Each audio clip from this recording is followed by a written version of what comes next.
Hi, my name is Ariana G, and I am born and raised in Council Bluffs, Iowa.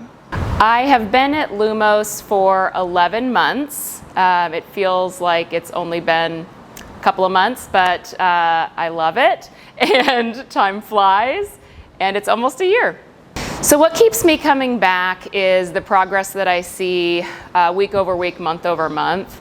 When I started, I'd never done CrossFit before. I had done other kinds of workouts, and I liked them, but I wasn't really seeing the kind of progress that I see here, which is really cool. I feel really strong. That was one of my goals when I started, is I wanted to feel strong again after taking a couple years off of big fitness because of COVID. I just didn't feel like I could, throw potting soil bags around Lowe's like I used to be able to. So I think just seeing myself gain the skills and also gain the strength is what's kept me coming.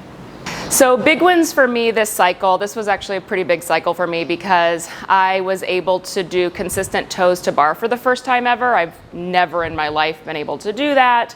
And in the last 10 months prior to June, I had not been able to do them either. And I think a big part of why I was able to get the toes to bar is because we had spent dedicated time throughout the cycle actually just practicing core strength and lifting toes to bar. So I didn't even realize how much that had helped. But I came to each of those sessions, those toe to bar classes, and then suddenly one day, the next day that we did actual toe to bars, I was able to do it, and I've never been able to do that. So that was really cool, and it showed that a lot of these, progressive workouts really do make a difference in the long run.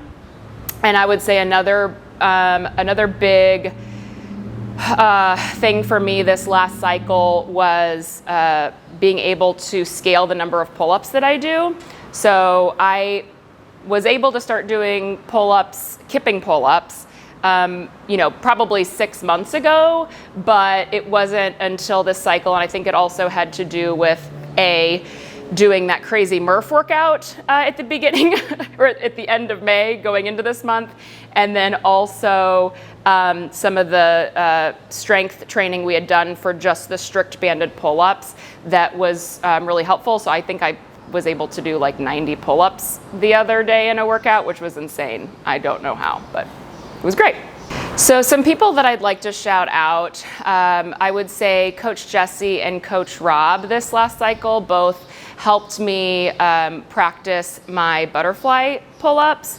So that was a skill that I wanted to learn. I still don't have it, but I'm definitely getting better because of the little tips and tricks that both of them have given me, and it was really nice. I think I was the only person in a class one day, and Jessie was the coach, and she said, "What do you want to work on?" And I said, "I want to do that." So we spent some time actually working through that, which was really helpful, and Rob did the same thing.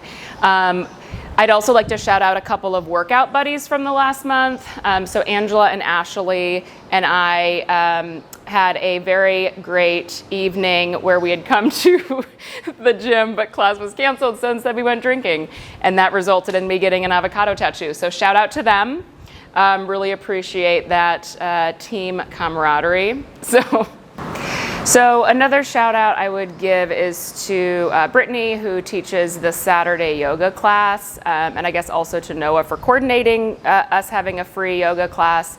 So I did yoga consistently before joining the gym, and I had been doing it on or off, but I found that adding the yoga into my routine once a week made my body feel so much better, and I was actually just doing that stretching consistently was actually able to help me do a lot of the flexibility stuff that I wasn't able to do before as well. So that was really helpful. So I guess the advice I would give is something that I do myself. So I plan my month in advance when it comes to the gym. So right before the month starts, I pull up my calendar and I take a screenshot, and I use, like a marker on my phone to pick how many days I'm gonna go to the gym each week, knowing that I might have vacations or I might have work stuff that's happening one of those weeks that's gonna make it crazy. So I'll make sure that I plan to go a different week more than I might go the week that I'm out of town or that it's heavy. So just sort of planning ahead, and then I go back and look back at that and make sure that if if something else came up and I can't make it to all the classes one week, I'm going to cram them into another week. So I've found that that's been really helpful for me because it means that I use all of my sessions at the gym. It sort of forces me to plan ahead so that I don't suddenly have a week where I don't do anything or I didn't do enough.